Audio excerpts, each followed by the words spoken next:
Sejam todos muito bem-vindos ao canal Evangelhos Boa Nova de Deus. E, como você está vendo, observando o título do vídeo, vou abordar a questão da mordomia cristã. A base para o título, né, é a lição da CPAD, os ataques contra a Igreja de Cristo. E a lição, que será a próxima lição, amanhã, estou gravando no sábado, dia 4 de setembro, tem como o título a sutileza contra a prática da mordomia cristã. Infelizmente não vou abordar da mesma forma, porque ele caminhou, a mordomia cristã, como você vai ver, ela vai bem além de simplesmente somente a questão que ele abordou. Ele focou nos dízimos e, acredito eu, por estar havendo uma certa defasagem, né, assim, a contribuição ter caído, né, nesses últimos tempos, então ele focou a mordomia exclusivamente nos dízimos, né. Se você for observar aqui o primeiro tópico, ele diz: conhecendo a verdade do evangelho da barganha, e dízimo como oferta de moeda de troca, dízimo como oferta legalista, né.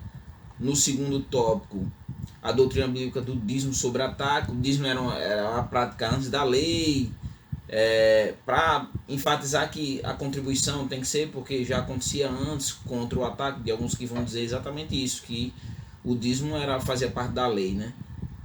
Dízimo como contribuição imposta. No terceiro tópico, ele vai abordar Deus como a doutrina da mordomia cristã, Deus como criador e provedor, o homem como dispenseiro e administrador das coisas de Deus, e aí pronto, conclui.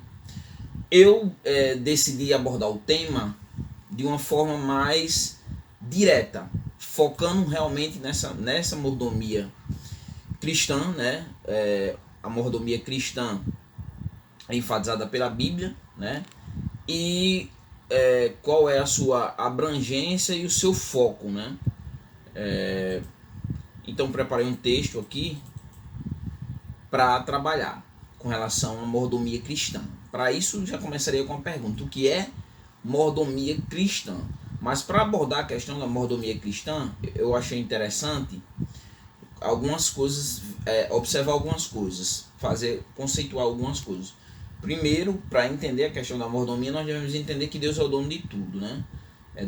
Tudo pertence a Deus. Nós vamos ver isso progressivamente quando for desenvolvendo aqui o vídeo, né? E que o cristão, ele nada mais nada menos do que administrador dos bens concedidos pelo Senhor. Deus é o dono de tudo, logo ele é o dono da minha vida e da sua vida. E você é administrador das coisas que ele te deu, das coisas que Deus proporcionou para você. Você é apenas o administrador, né? Tanto dos bens espirituais quanto dos bens materiais. Então fica conceituado que o cristão é o mordomo de Deus na terra, né? E aí, para entender isso, como nós somos tudo, o dono de tudo é Deus, inclusive do ser humano. O ser humano é criatura de Deus. E aí vem: por que Deus criou esse homem? Porque Deus criou o homem. Precisamos seguir esse caminho para entender a questão da mordomia. E Deus, ele cria o homem com um objetivo: para a sua glória. E isso fica muito claro nas características que Deus vai dar a esse homem. E você vai ver que a principal característica que Deus dá ao homem é que o homem foi criado à imagem de Deus e à semelhança de Deus. E tudo que o homem fizer, deve ter como foco a glória de Deus. Porque o homem nada mais é do que um gestor de Deus. Então, ficando claro esse ponto, vamos entender o significado da mordomia, né, em si. Então, mordomia é um ofício, né? Fique claro. Mordomia é um ofício, né?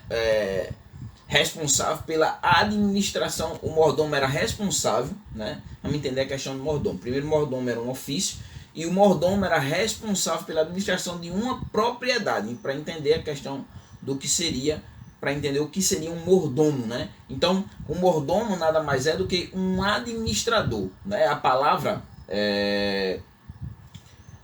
majordomos, né? Vem do latim, né? A palavra majordomos, e significa administrador de uma casa, mordomo, administrador no latim de uma casa.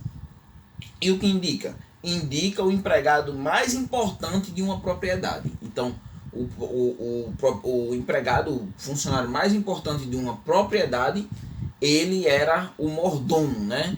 Então, a mordomia é o exercício exatamente desse ofício, desse administrador, né? No Novo Testamento, a palavra, nós vimos no latim, né? E agora vamos ver no Novo Testamento, a palavra grega é oikonomia, e que faz exatamente referência ao mordomado, né? E nesse caso o objetivo é a responsabilidade que cada crente tem, né? E você vai ver que, pegando no Novo Testamento, Jesus, por exemplo, Jesus ele vai exatamente usar essa figura do mordomo nos seus discursos, né? E especificamente, quero especificar aqui dois momentos, né? Em duas de suas parábolas, né? Em Lucas, no capítulo 12, versículo 42 ao 48, a parábola do servo vigilante. Em Lucas 16, do versículo 2 ao versículo 4, na parábola do administrador infiel. Então Jesus usa o ofício do mordomo para aplicar os seus ensinamentos. Esses dois textos nós vamos ver lá na frente de uma forma mais detalhada, né? No Antigo Testamento, ainda conceituando a ideia, entendendo o assunto, né? No Antigo Testamento eu separei aqui dois exemplos bem interessantes. O do servo de Abraão, Eliezer, né? Que era o quê? Ele era o mordomo de Abraão. Ele governava tudo que o patriarca hebreu possuía. Onde é que você vai ver isso? Gênesis no capítulo 15, versículo 2, capítulo 24, versículo 12 ao 14. Mas também nós temos outro exemplo, que foi o exemplo exatamente de José, né? José, filho de Jacó, que ele vai ser colocado como mordomo na casa de Potifar. Nós conhecemos a história, né? E aí no meio do caminho a mulher de Potifar, ela se sente atraída por José, e nessa atração ela acaba incriminando José de tentar pegar lá a força, sendo que Potifar colocou ele sobre domínio de tudo que ele tinha ali, menos a sua mulher, não podia tocá-la, né? Então nós vemos aqui o ofício de mordomo nesses dois personagens do Antigo Testamento. Eliezer, servo de Abraão, né, foi o seu mordomo, e José, no caso filho de Jacó, na casa de Potifar. Agora vamos entender que todos nós somos mordomos de Deus, partindo da premissa que nós abordamos no começo, né? Que Deus, primeiro, o que nós devemos observar, Deus é o criador de todas as coisas. Deus, ele é o criador de todas as coisas. Deus é o sustentador de todas as coisas. Ele é o dono de tudo e nada nos pertence. Que coisa interessante, né? Deus é o dono de tudo e nada nos pertence, porque tudo pertence ao Senhor. Agora vamos entender isso dentro do texto bíblico, né?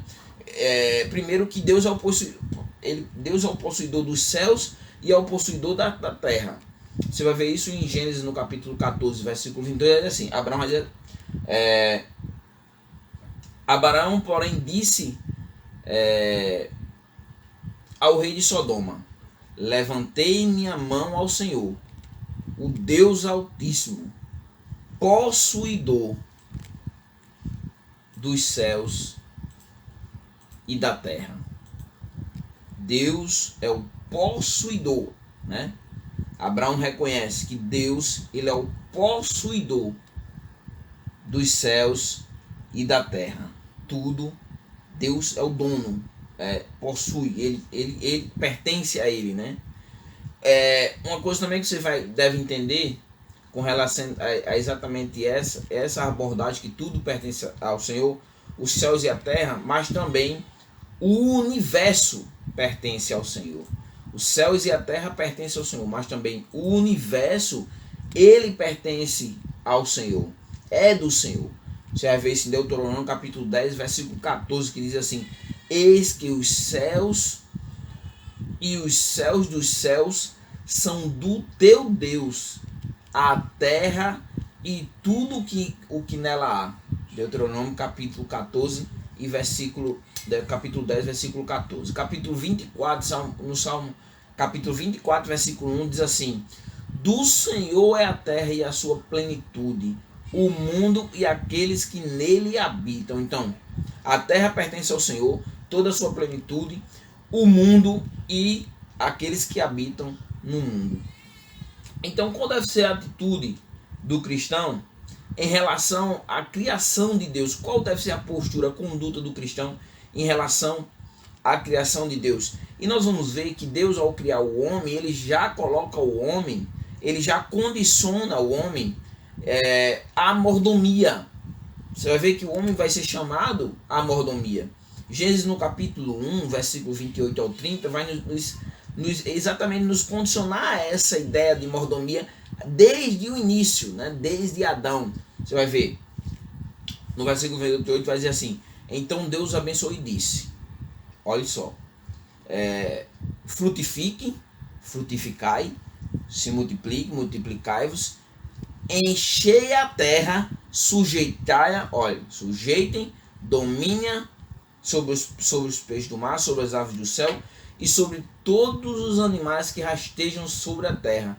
Disse mais, né? O versículo 29. Eu vos dou todos os vegetais que dão semente, os quais se enchem sobre a face da terra, bem como todas as árvores em que há fruto que dê semente, eles vos servirão de alimento, e todos os animais selvagens, a todas as aves do céu e a todo ser vivo que rasteje sobre a terra, dou toda a planta verde como alimento, e assim o fui. Então, Deus desde o início condiciona o homem como seu mordomo. E qual é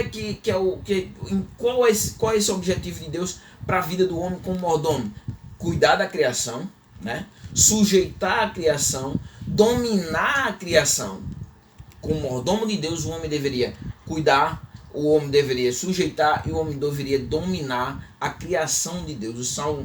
No Salmo 8, versículo 3 ao 9 diz assim: quando vejo os teus céus, obra de teus dedos, a lua e as estrelas que preparaste, que é o homem mortal para que te lembres dele, e o filho do homem para que o visites? Pois pouco menos o fizeste do que os anjos, e de glória e de honra o coroaste. Faze com que ele tenha domínio sobre as obras das tuas mãos, para que o homem conduza, domine as obras da mão de Deus, tudo debaixo de seus pés, todas as ovelhas e bois, assim como os animais do campo, as aves dos céus e os peixes do mar, e tudo o que passa pelas veredas do mares. O Senhor nosso Deus, quão admirável é o teu nome, que sobre toda a terra. Então, o homem ele é conduzido a ser o responsável por tudo que Deus nos dá materialmente, né?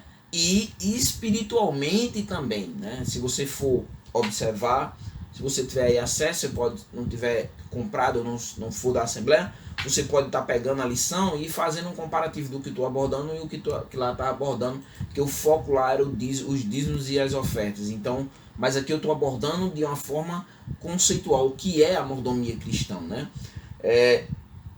E também nós devemos entender, né?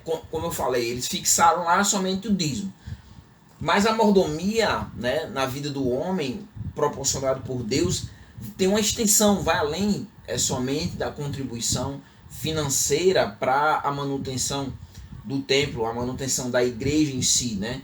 Vai também o uso correto dos recursos do planeta, que Deus mandou que o homem dominasse, que o homem cuidasse.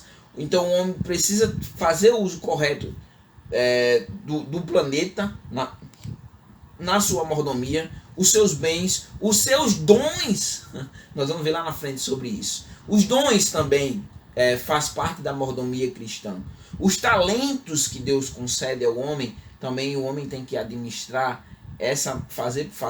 utilizar de forma mordômica esse talento. O tempo, que é o que nós vamos ver lá na aplicação que eu vou fazer, como também o conhecimento que o homem recebe, e também o nosso corpo.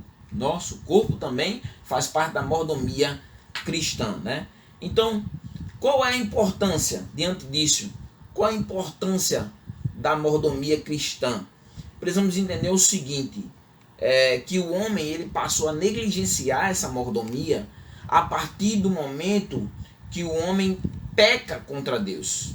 E aí, o pecado, o que o pecado faz com o homem? Ele torna o homem inimigo de Deus. Logo, o homem não quer exercer essa mordomia que glorifica a Deus. O homem quer seguir os seus próprios caminhos, o caminho largo, o caminho do pecado, o caminho da perdição. E aí o homem, como mordomo de Deus, destrói o meio ambiente. O homem, como mordomo de Deus, destrói o outro ser humano, ou matando o outro ser humano, ao invés de ser mordomo. Está ali para servir, né? O próprio Jesus traz essa ideia de servir, né? Ele não veio para ser servido, mas para servir e dar a sua vida por resgate de muitos. Jesus, ele morreu, ele é o mordomo perfeito, ele é o mordomo ideal, porque ele nos serviu, ele foi fiel ao seu Senhor, no caso Deus. Ele, como Deus, ele foi ali fiel, e ele se viu ao propósito do qual foi designado por Deus para ele, exatamente como filho unigênito de Deus, como Deus, como fazendo a segunda pessoa da Trindade, né? Mas ele, o que ele faz? Ele se torna o nosso ideal de mordomia, né? Lavou ali os pés dos discípulos ali, né? Deus, imagine, Deus lavando os pés dos discípulos ali, né? Então nós somos, o homem, ele quando ele acontece o pecado, né? Quando acontece a queda vai afetar exatamente essa mordomia, né? Nós podemos dizer que Adão, ele é o primeiro mordomo infiel, né? Ele falhou em obedecer a ordem do Senhor.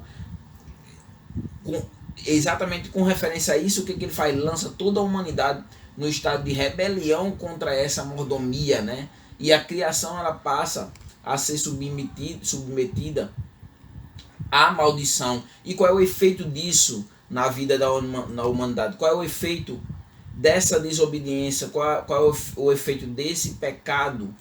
Exatamente dessa transgressão de Adão na mordomia, né? E aí nós vamos ver que o homem ele já nasce com a sua natureza. A partir de Adão, o homem já nasce com a natureza caída, né?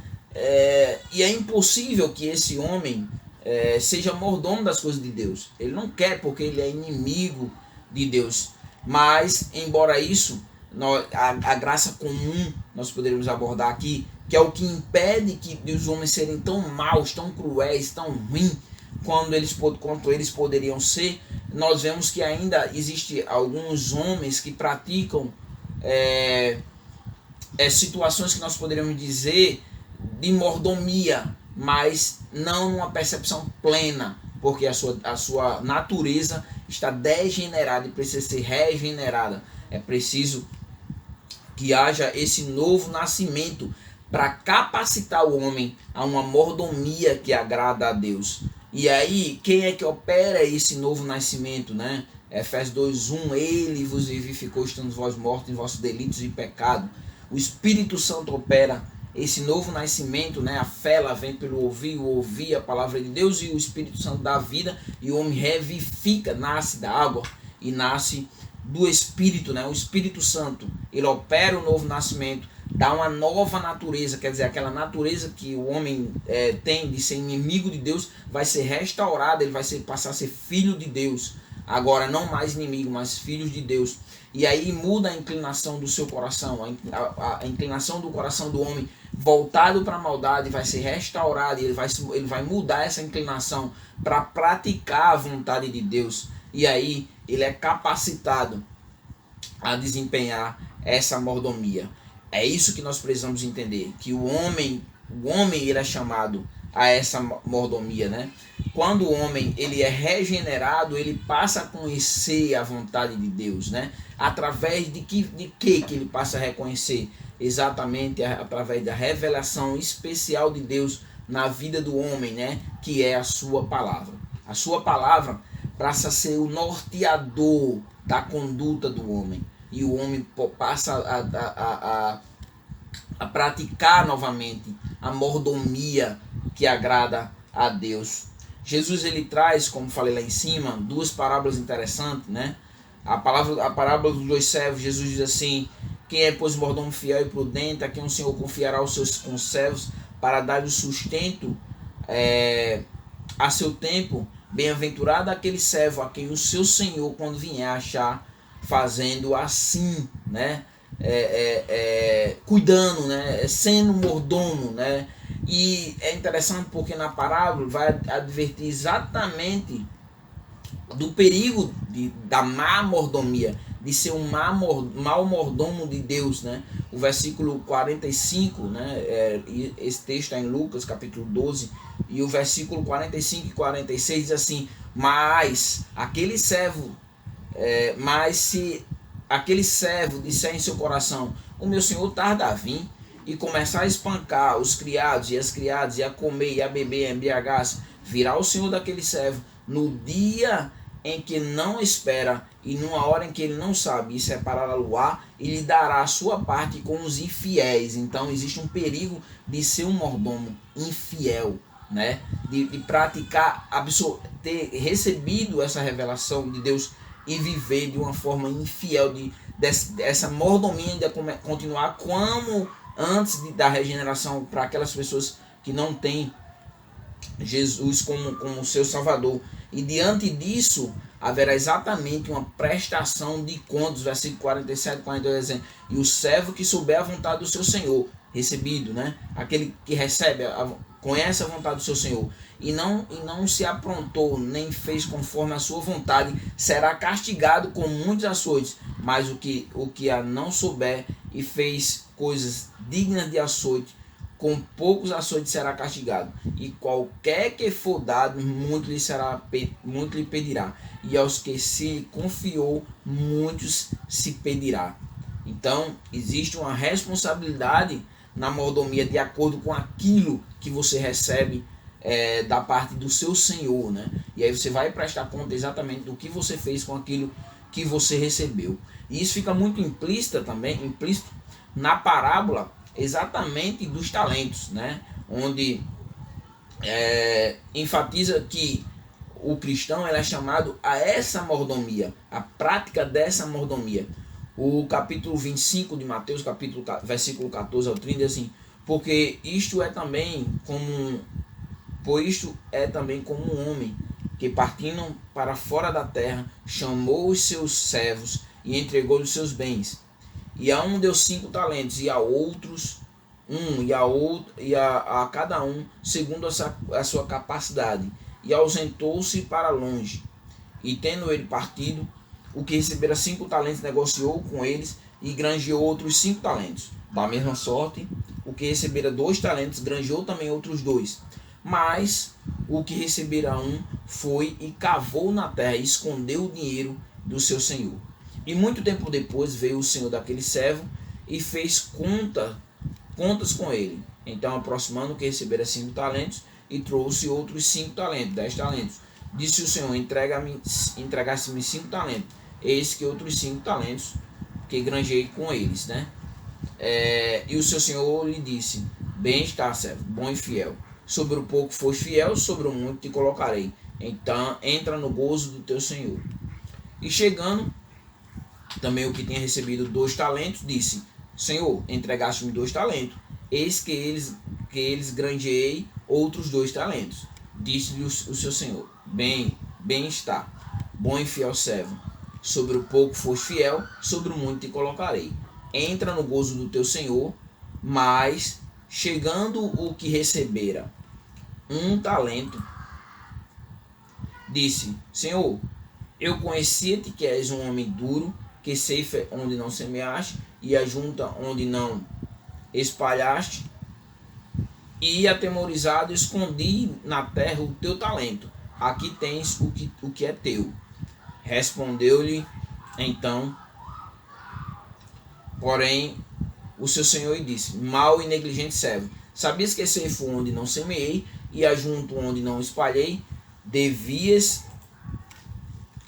ter dado meu dinheiro aos banqueiros, e quando eu viesse, receberia o meu com juros.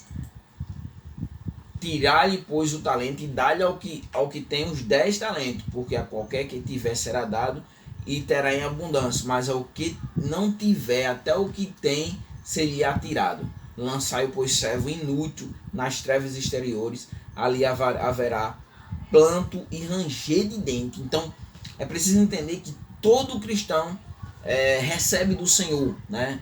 Recebe dons, oportunidades, recursos, e diante disso ele deve administrar com diligência e responsabilidade. Por quê? Porque mais cedo ou mais tarde ele vai pagar, vai prestar conta exatamente daquilo que ele recebeu. E aí essa parábola dos talentos, ela traz alguns ensinos, né?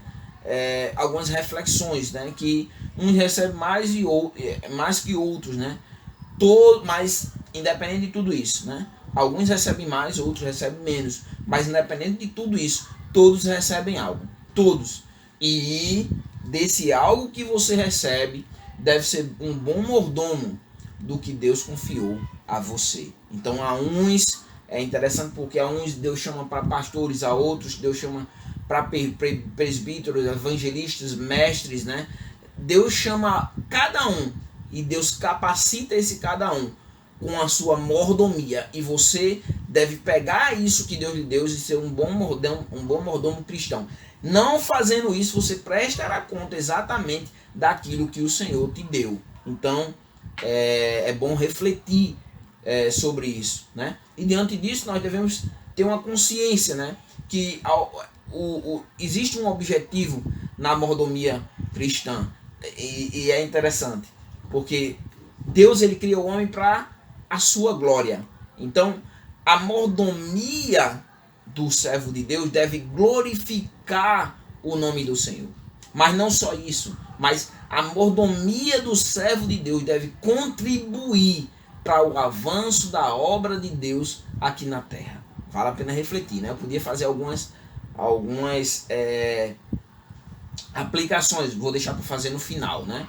Mas nós temos dois grandes exemplos, né? O apóstolo Paulo, né? Por exemplo, olha o que ele diz em 2 Coríntios, capítulo 12, versículo 15.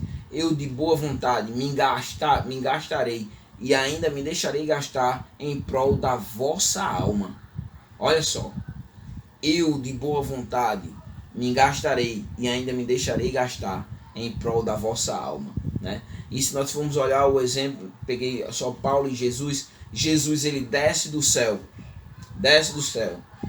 veio ao mundo cumprir a vontade do Pai, né? Proporcionou a salvação através da sua obediência e foi o mordomo perfeito e eficaz. No livro de João, no capítulo 6, versículo 38 ao 40, diz assim: porque eu desci do céu, não para fazer a minha vontade, mas a vontade daquele que me enviou. E a vontade daquele que me enviou é esta, né? Que nenhum de todos aqueles que me deu se perca, mais que os ressuscite no último dia. Porque a vontade daquele que me enviou é esta: que todo aquele que vê o Filho e nele crê tenha a vida eterna, e eu ressuscitarei no último dia, né? Então, agora para finalizar, né? Eu acho que já cheguei ao ápice, né? Vem a questão, né? A pergunta para você, o questionamento para você, o questionamento para mim. Você tem sido um bom mordomo fiel para o Senhor, né?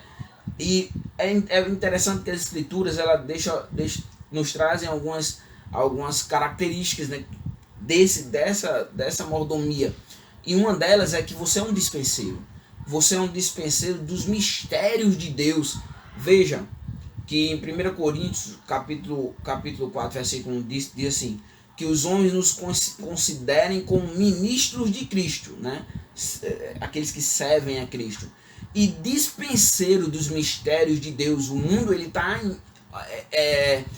caminha, né, o amor ao mundo, o amor aos prazeres, o amor ao pecado, e nós somos incumbidos de levar os mistérios de Deus para a vida dessa pessoa, apresentar o que Deus fez, apresentar como Deus enviou o seu filho a morrer pelos pecados de toda a humanidade. Essa é a responsabilidade nossa, mas como também a responsabilidade dos bispos e dos presbíteros também serem dispenseiros da casa de Deus, né?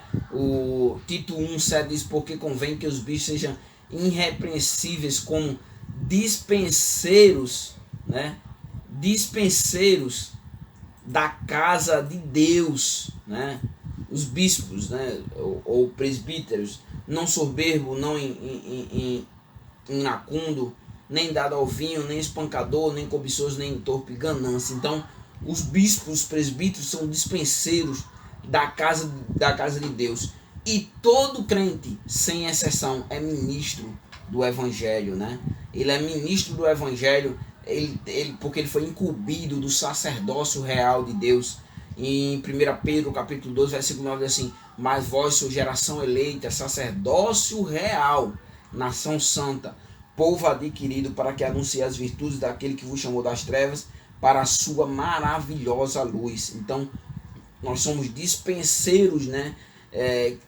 Que compomos uma nação santa, e nós devemos anunciar como mordomos as virtudes daqueles que nos chamou das trevas para a sua maravilhosa luz. E aí aqui eu quero fazer algumas observações, por isso que eu não achei interessante seguir o que a lição abordava lá, porque fixou somente no dízimo, e a mordomia cristã vai além do dízimo, né?